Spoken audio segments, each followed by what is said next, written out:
som selv er fra Etiopien. Og selve restaureriet her har været åbent eller ligget her i snart et års tid. Inden da så cyklede Daniel faktisk rundt med den der kaffecykel, I kan se dernede rundt omkring i København og samlede lidt sammen til det her. Ja. Daniel han forhandler direkte med kaffefarmere i Etiopien, som gør, at de kan få en rigtig god pris, og vi får en pris. Så importerer vi direkte fra Etiopien til Danmark og rester faktisk her på vores maskine her, som vi får en demonstration af. Vores virksomhed, som vi selv har udviklet, for Impact Trade, som vi netop har udviklet for at skabe stor gennemsigtighed, bæredygtighed og stor impact, som vi så kalder det, inden for de lokale samfund, hvor kaffen vi importerer dyrkes i. Det er blandt andet ved opbygning af vandstationer og lære lokale og sy. Skoleuniformer har nogen lært at sy, så de rent faktisk kan komme i skole. Det er nemlig et krav, at de skal have skoleuniformer på, for at kunne komme i skole og få deres uddannelse. Men det vil Daniel fortælle meget mere om. Ja. Og foredraget vil så foregå på engelsk, så hvis I har nogle spørgsmål, eller gerne vil have mig til at oversætte noget, så må I endelig bare sige til, eller stikke en lille finger op. Yes? Thank you for coming to Impact Roasters. My name is Daniel, as Sandra said before. Yeah, so we will talk what Impact Roasters is and what we do with the coffee farmers in Ethiopia. So here you can see on a slideshow, our idea is changing the world of coffee farmers through impact trade. So impact trade is about creating a long-term impact with the coffee farmers. So you can see here a farmer crossing a river with his coffee on a coffee bag on the back of the donkey. A lot of transportation systems is very traditional still in Ethiopia. In countryside, we still use a lot of donkeys and horses for transporting things because so this is a popular still means of transportation in countrysides. So we don't have much infrastructure for the cars and rail and yeah. So yeah, we will see together. So Impact Roasters, our idea is to get the coffee direct from the farmers and to bring it here and roast it ourselves here. So we are trying to bridge the end consumer and the coffee farmer. So we are focusing on introducing our coffee farmers to the coffee users and also the coffee users to their coffee farmers. So we wanted to just be the connection between the coffee farmer and the coffee user. A little bit about why sometimes people say like you have different trade models in coffee, like fair trade and all that, and they say like why is not in a potato, or why shouldn't it be something else? Why should it always be coffee or something? So there is a little bit of fact on coffee here. It's the second most traded commodity next to oil. So it's only oil that has a bigger value than coffee. So if you take any other commodity that comes next to coffee, 2.25 billion of cups consumed every day in the world. 2.25 billion, not millions, billions of cups. So that is a big amount, right? 25 million small coffee producers depend on coffee production for their livelihood. So that is 25 million. That's like 5 times the size of Denmark. They are farmers, depending on 90% of coffee consumed by Europe, US, and Japan, compared to whereas 95% or 98% of coffee produced in the third world countries. So it's produced in third world countries or developing countries and consumed in industrialized countries.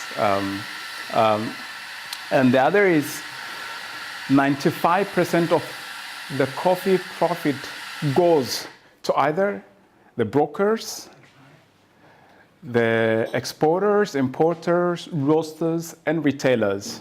There is the end consumer, and there is the producer, and then you have a lot of middlemen in between, and these are the ones mostly using the benefits. So Only 5% goes to the farmer. That is after covering their cost. So only 5%. So most of the profit actually goes to the middlemen. Yes. The middlemen are importers, exporters, brokers, retailers, and roasters. Yeah. So our idea is to get rid of some of those people in the middle. That's true. Yeah. Because it takes, the thing is, it takes about 3 to 4 years even to have the first seed of a coffee plant. Yeah. It takes, so there is a lot of hard work the farmer does.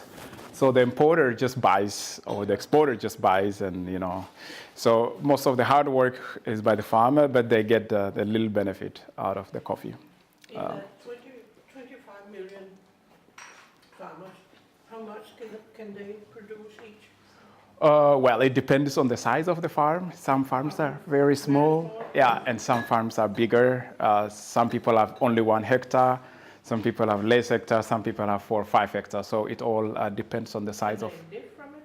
Oh, yeah. I mean, people with very small farms, and if they have many children, of course, it's a struggle.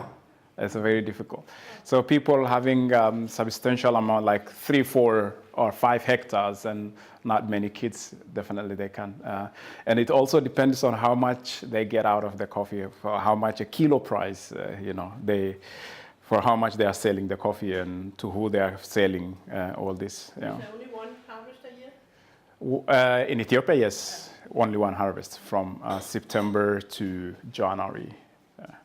Isn't it COP in Denmark who has invested in a big production farm in your country?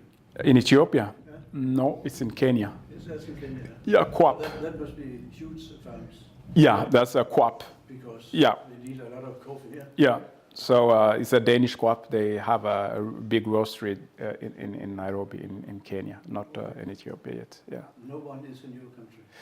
No, in Ethiopia, we don't have roasters. There are local small roasters, but there are not many. Okay. So most of the coffee, like 99%, is exported green beans, the raw coffee. Okay. And it's roasted either in Europe or US, Okay. yeah, or Japan. Yes. Yeah. So coffee is the integral part of the Ethiopian culture. Almost everybody drinks coffee there, and the coffee ceremony is very popular. People use the coffee ceremony for a lot of reasons. So this is, it was here when we were opening for our grand opening. Normally this is Ethiopian sini. I don't know if you have seen it here. We use it as a cup, and then you have jebena. We have, so this is Ethiopian sini. So in almost every house, people have this. It's like everywhere you go in Ethiopia, people normally have this one. And this is a jebena where we use it, a kettle where we boil the water, and then we grind the coffee and put it in, then serve. The thing is, the whole process actually takes time. In Ethiopia, we don't normally drink roasted. We don't buy roasted coffee, or people normally have their coffee at home, and that is green, the raw. So we always roast that there right on the spot, and we grind it right on the spot and serve it. So it has a relatively longer period, while you are roasting and grinding and boiling the water and all that. So it takes quite some time, and most of the time, group of people, neighbors, they drink together. Yeah. Will you be able to buy these things in the future in your shop? Yeah, this we haven't started selling, but we're gonna start selling. Yeah. Also the top. This the jebena. What do you call it? Jebena we call it. Yeah, it's jebena is for boiling the water, and after the water is boiled, then we put the grinded coffee there in, and then it takes about a minute or something to boil, and then we take it out and start serving. So Ethiopian coffee is, well, it's only in Ethiopia or most probably in Eritrea they do as well. So it's only in that part of the world they use this kettle to make coffee. And it's part of the Ethiopian coffee ceremony. And then a little bit of the origin. Ethiopia is the origin of coffee Arabica. And it was in the 15th and 16th century with the Arab traders. It went through Yemen and all over the world. It was spread in 17th and 18th century. So we have a story about a goat. That's the 9th century goat. In the 9th century, there was a guy called Kaldi. So he was tending his goats in a field, and they got the cherry, they ate it. So they got excited, they started dancing. So he had to discover, he said to himself, I need to find out what is going on with my goats. So finally he found out there is this cherry, they had it, they were excited. So the story actually is a legend, and then from that moment, people started using coffee as a beverage. That was a story. Then there are different varieties and different regions in Ethiopia which produce coffee. You might see some of our coffee, for example, like from Limu. I don't know if you have seen Jima or Limu. We have Limu coffee. We have also Yirga Chefe. We have also Sidama coffee. So there are different regions have different coffees. So the coffees are all called after the region where they came from. And they have some profile difference, the aroma difference in the coffee from region to region. So almost all the areas except the northern part, far north, most part of Ethiopia produce coffee.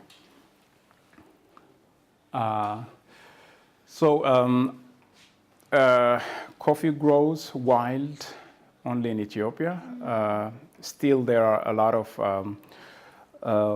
there is this, it was UNESCO Biosphere Reservation for Wild Forest. That was recognized by UNESCO in the western part called Kaffa, where there is a big forest where the wild coffees grow. So still, there are some productions where there are some areas where farmers go with their donkey and collect the coffee from the forest, from the wild forest.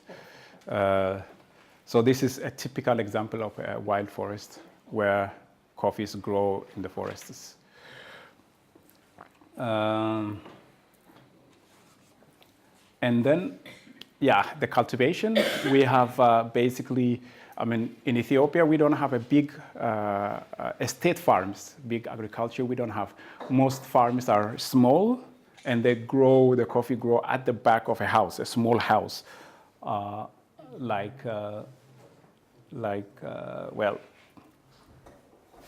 you will see later.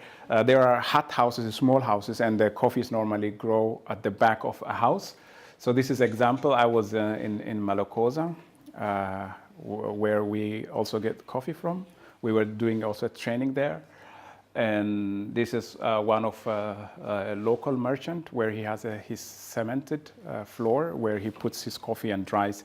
But these ones are not a good method for coffee. So we were training the farmers on how to change their processing method. We will talk about that later. So this is about Ethiopian coffee cultivation. So most 10% is there were state-owned farms from long time.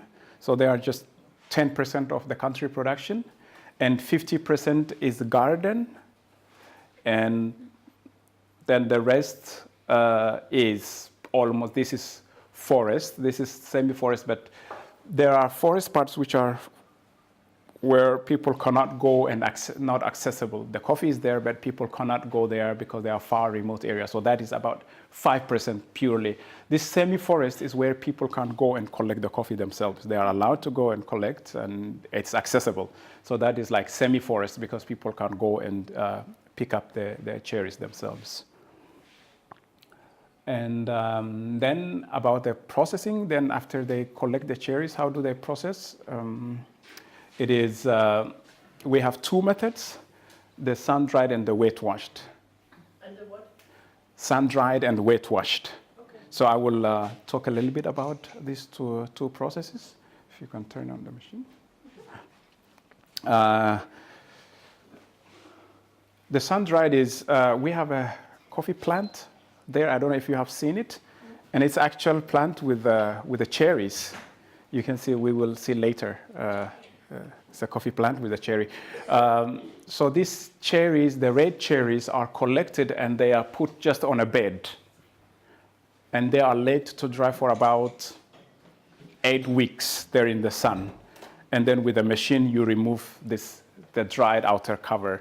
And the other one is the wet washed, where you take the cherries and put them straight, after collecting, straight in a big tank, and you leave them 3 to 4 days to soak.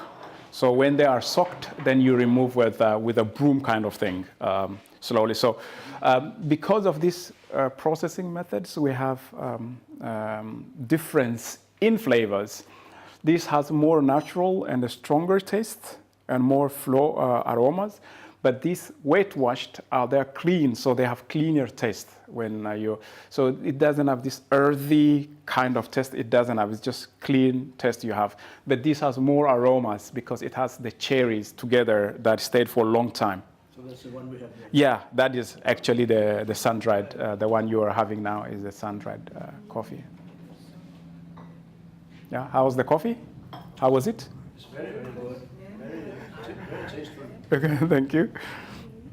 And then once the coffee is processed, then it has to go through some cupping, quality assurance.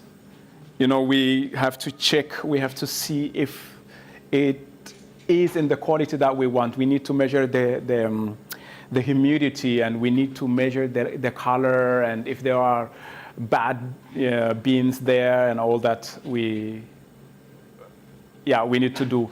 So this is an Avasa we were doing in the government office. It's called Commodity Exchange.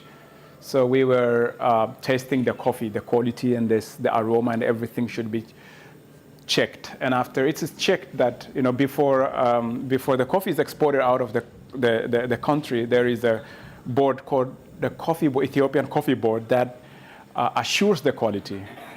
And they give a certificate. That's the quality for export purpose. So then once it is assured, then we move it on a container. We bring it to the country we want.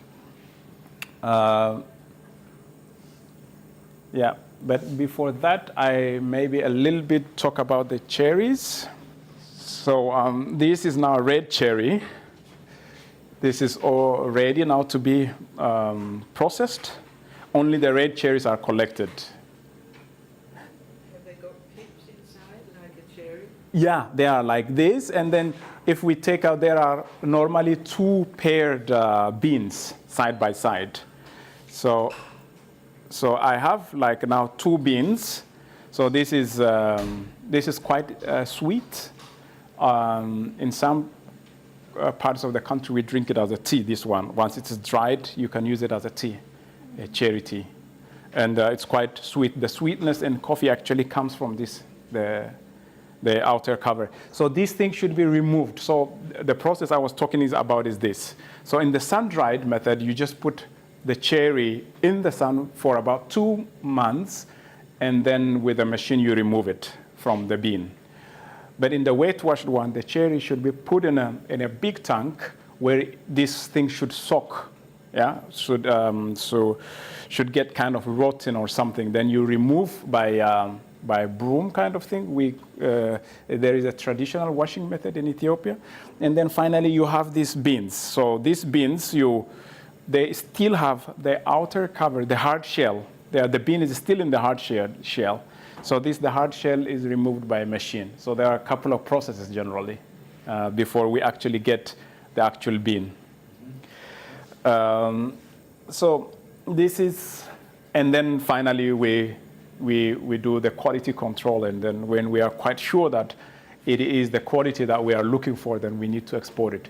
But also the Ethiopian government is so strict on the quality control. They don't if the coffee doesn't meet the export demand, then, I mean, the quality standard, then they don't actually export it. So what is impact trade and what are we doing? So our whole idea started almost 5 years ago when I moved here. I came here 6 years ago. So when we saw Danes drink a lot of coffee and a lot of people like good coffee, so we thought something can be done about the coffee in Denmark. Even though there are good places, still we have the nice Ethiopian coffee. Why don't we bring Ethiopian coffee and, give to Danish coffee lovers, at the same time helping the farmers?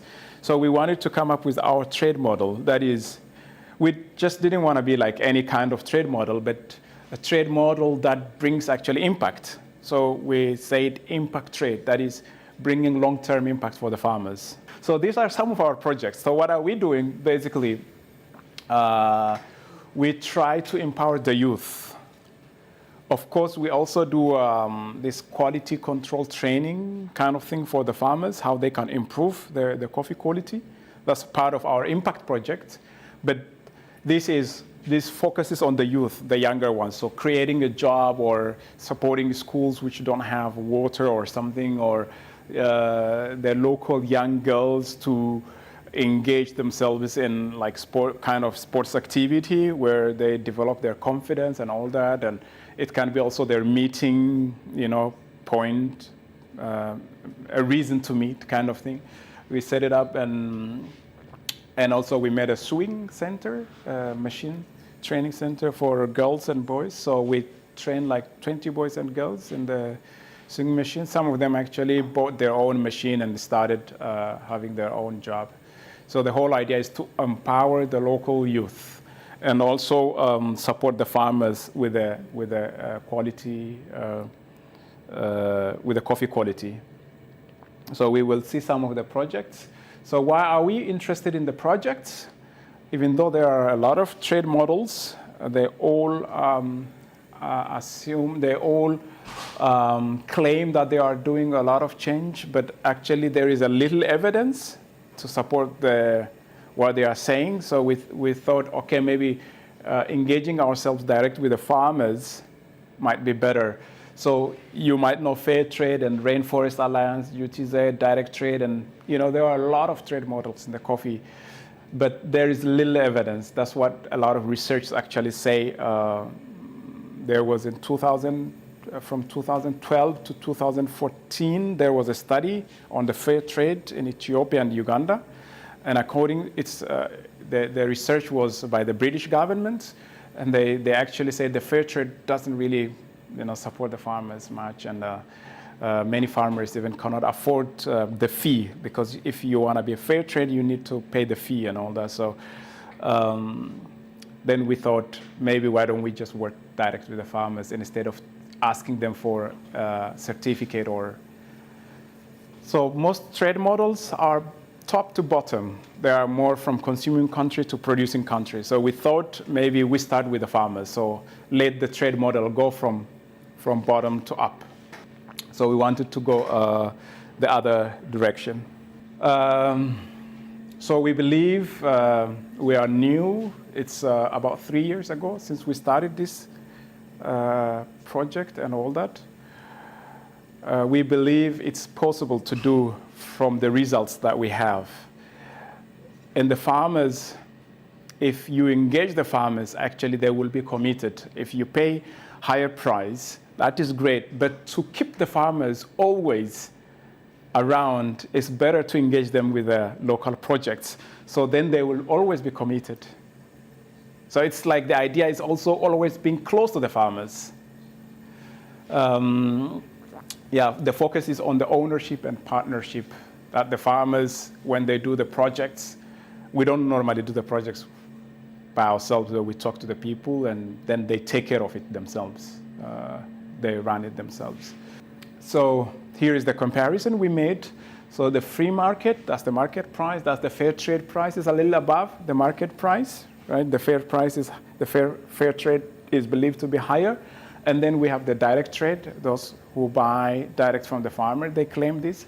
And then we want it to be, higher with the impact. So this is our trade model. So these are some of what are we trying to achieve with the projects. So we want to push the agenda of global goals, sustainable development, the global goals agenda we want to help by doing. So most of the project that we are doing actually supporting. So we divided them in 3: sustainable coffee production, children education and youth development, and job creation. And these are part of actually the United Nations global goals. So we want, even though we are not a big company, we are just startup, we are small, but with this big vision, we started it to support the idea of the UN global goals. This is a video. You can.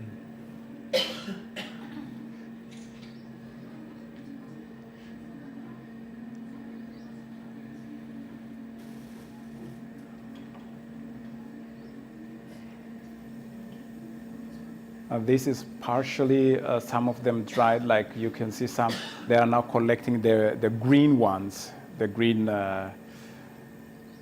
and there are sometimes bad cherries, so we need to collect those ones.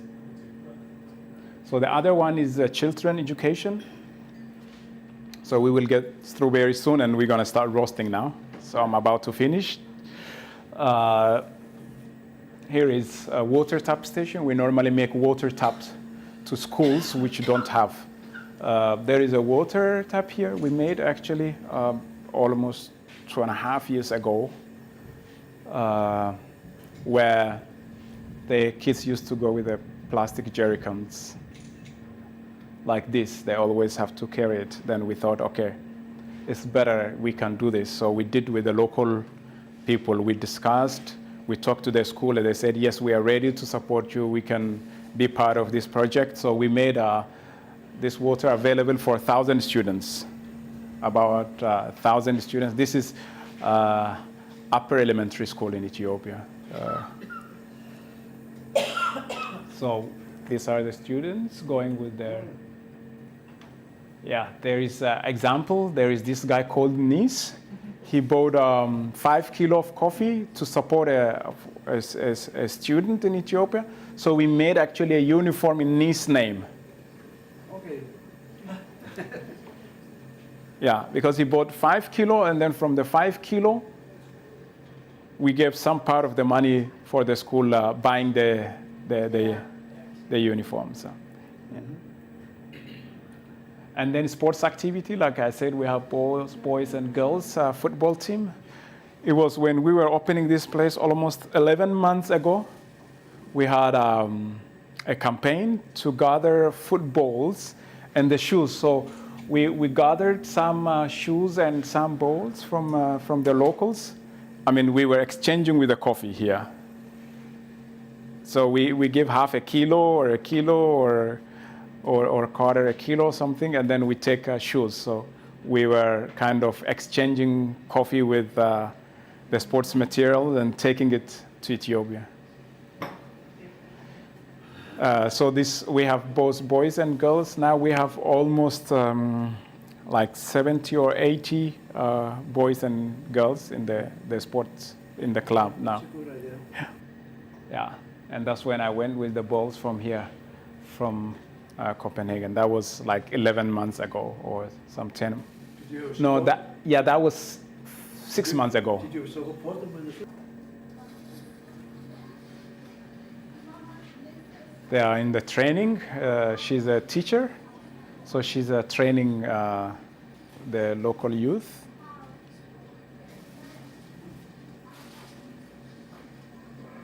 That's a classroom. Darker.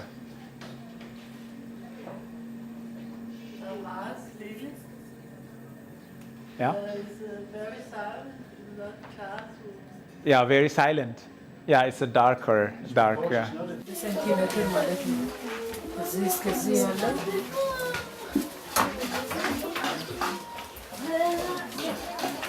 Yes, that's it. Finish if you have questions.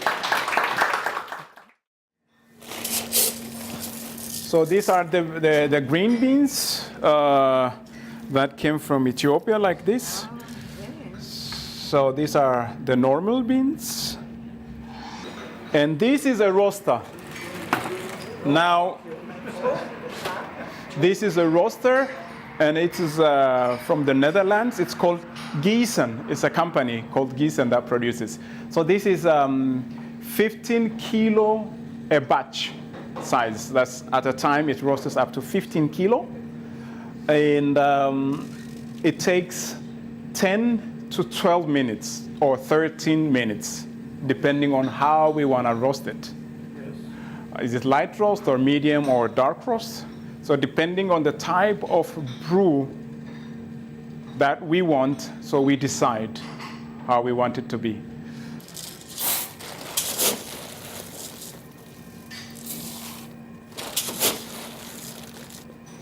So I just put this one here on the hopper like this.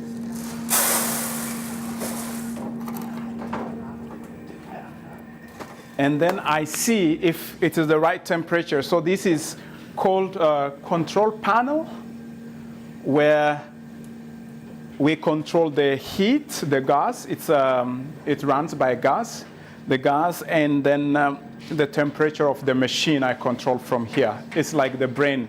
This is a control panel, and this is where the drum is. We have a drum going inside. So this is where actually the coffee roast is. The coffee roast is right here inside.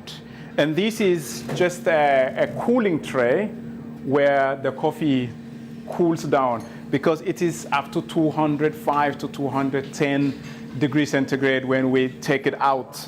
So it should cool down. So this is like, you hear this? So it sucks the heat to cool it fast. Yeah, the machine temperature. So now it's almost there. Yeah, it's exactly. So I'm gonna let it go.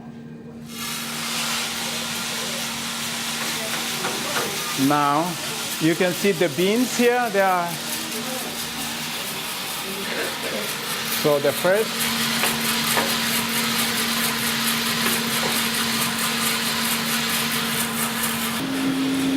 Are we ready? Yes.